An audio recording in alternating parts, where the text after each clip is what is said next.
날씨가 많이 더워졌습니다. 냉커피 먹기 좋은 게 좋죠.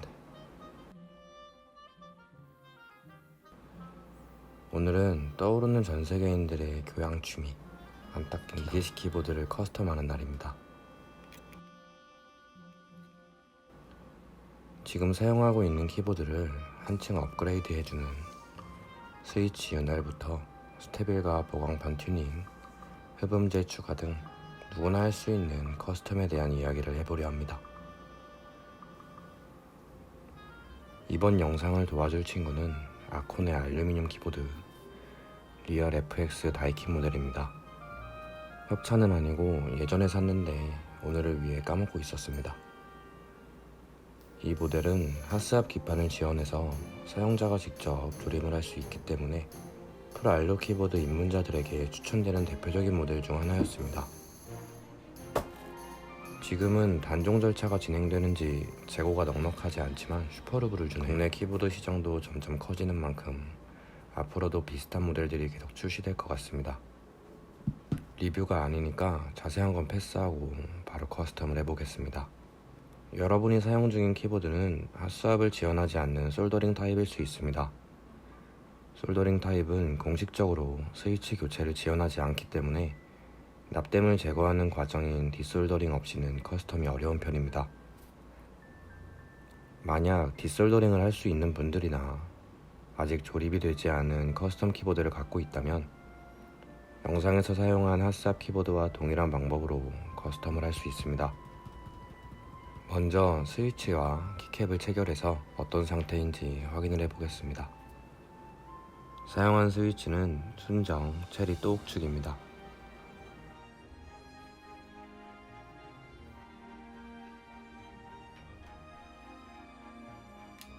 키캡은 PBT 소재의 레오펄드 또에디시를 사용했습니다. 커스텀에 적합하지 않은 하이브리드 스테빌라이저 용도를 사용해야 하네요. 진짜 싫어.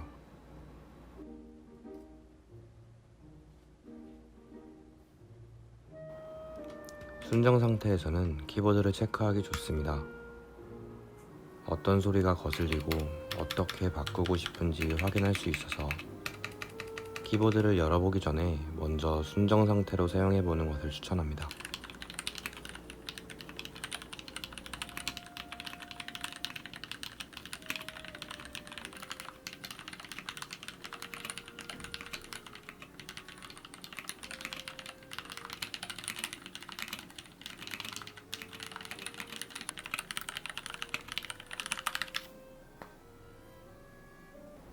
이 모델은 스테빌과 보강판 유격에 조금 문제가 있는 것 같습니다.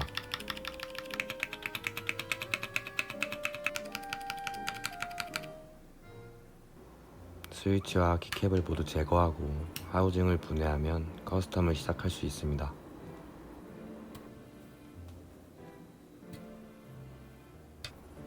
하단 하우징에는 통울림을 잡는 목적으로 사용되는 얇은 흡음재가 있습니다. 취향에 따라 두꺼운 흡음재를 추가하거나 빼고 사용할 수 있습니다. 저는 흡음재보다는 보강판에 신경을 많이 쓰는 편입니다.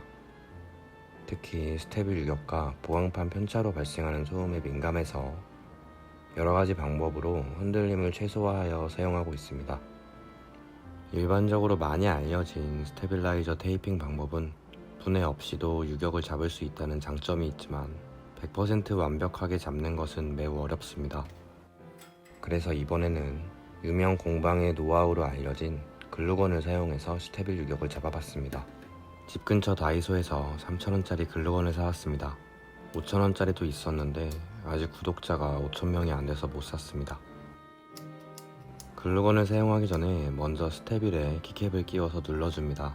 유격이 있는 스테빌 하우징은 철심 위치에 따라 살짝 움직일 수 있는데 키캡이 없는 상태에서 글루건으로 고정하면 나중에 간섭이 있을 수 있습니다.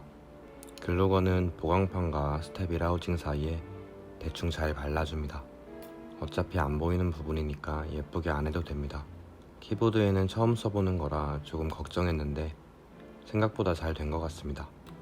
글루건은 접착력이 매우 좋고 깔끔하게 원상복구할 수 있어서 스테빌라이저를 튜닝할 수 있는 아주 좋은 재료입니다.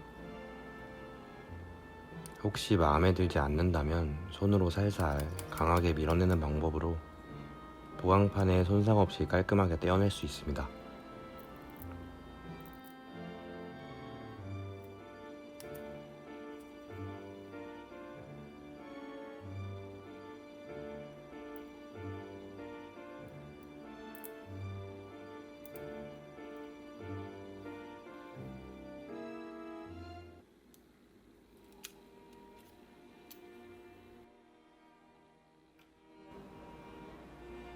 스테빌 윤활에는 정답이 없습니다. 하우징과 용두, 철심의 3회일체를 완성하는 사람만이 깔끔한 스테빌 소리를 느낄 수 있죠. 저는 못 느껴봤습니다.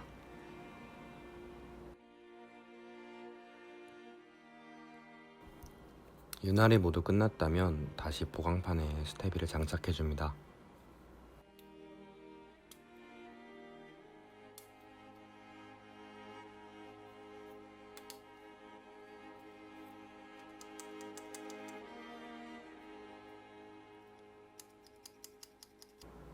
아까와 같은 방법으로 글루건을 이용해 고정도 시켜줍니다. 이게 뭐라고 몇 번 해보니까 실력이 느네요.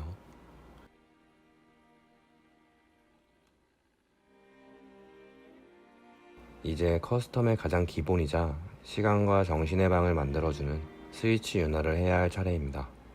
스위치 분해 방법은 이미 많이 알려져 있지만 저는 직구로 구매한 스위치 오프너를 사용하고 있습니다.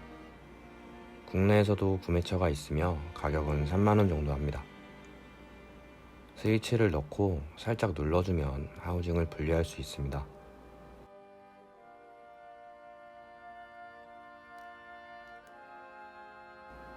윤활은 그냥 분해하고 여기저기 발라주면 되지만 조금 더 만족스러운 윤활이 될 수 있도록 여러가지 재료들을 사용해봤습니다.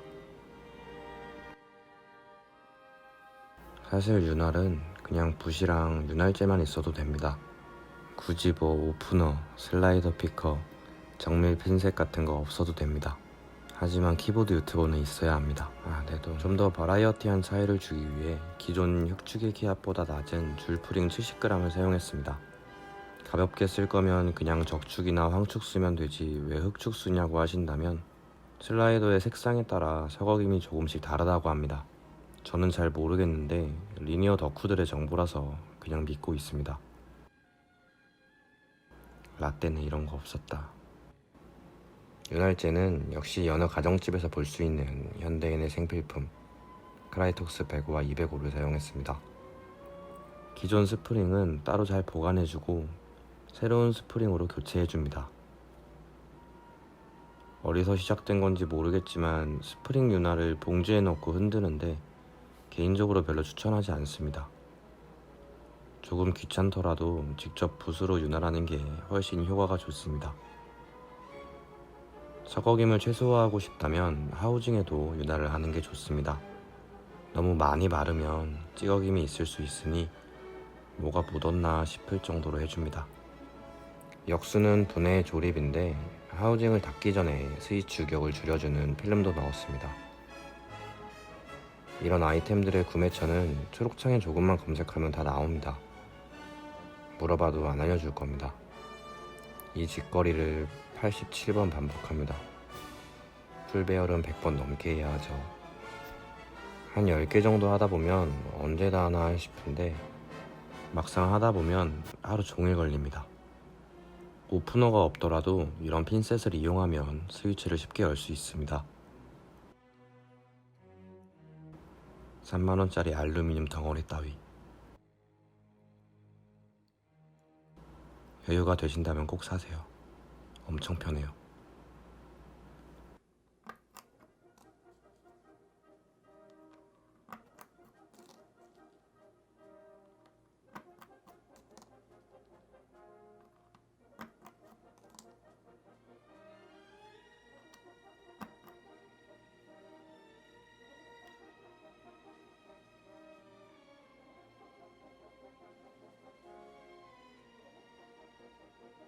스프링 윤활은 굉장히 재밌습니다. 굉장히 섬세한 작업이지만 매니큐어 칠하는 거랑 비슷해서 썸녀나 여사친한테 해달라고 하면 평생 솔로로 지낼 수 있습니다.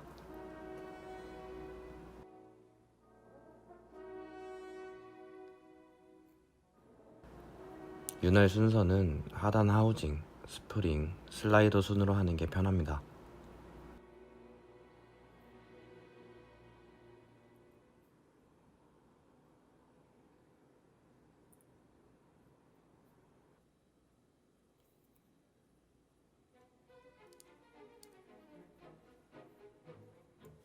스위치와 스텝을 윤활까지 모두 끝났다면 다시 키보드를 조립합니다.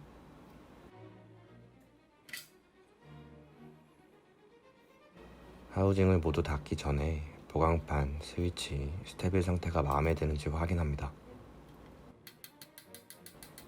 보강판 하단에 살짝 편차가 있어서 간단한 테이핑으로 마무리했습니다.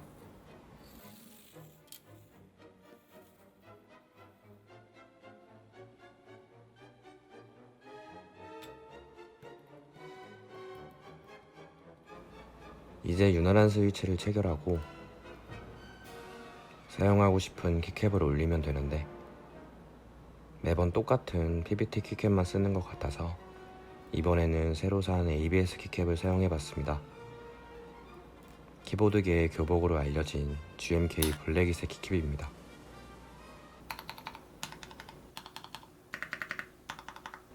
윤활은 늘 타건하기 직전이 가장 두근두근 새근내근합니다. 과연 잘 모르겠네요. 윤활 전과 비교를 해보겠습니다.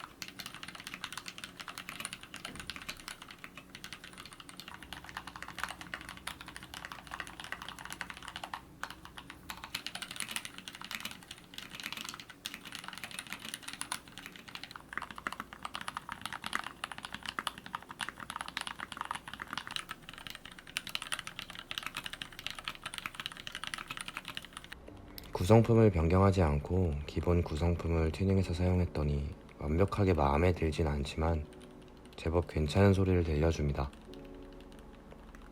스테빌 파츠나 보강판, 흡음재 등을 추가하면 더 좋은 느낌을 주겠지만 최대한 기본 아이템들만 커스텀을 진행해봤습니다. 가장 저렴한 편에 속하는 프랄루 키보드를 사용했음에도 스위치, 키캡, 각종 윤활 재료 등을 포함하면 약 40만원 정도 든 것 같습니다. 키보드 고수분들이 보면 저렴한 편에 속하겠지만 입문자들에게는 여전히 부담스러울 수 있는 금액입니다. 유튜브만 아니었어도 이 땅 물론 여러분들은 필요없는 재료들을 빼고 더 저렴한 금액으로 완성할 수 있으니 슬기로운 키보드 생활을 즐기는 집콕러라면 한 번쯤 경험해보시는 것을 추천합니다. 나만 고생할 순 없지. 다음에도 의미 있는 영상으로 인사드리겠습니다. 대복희였습니다.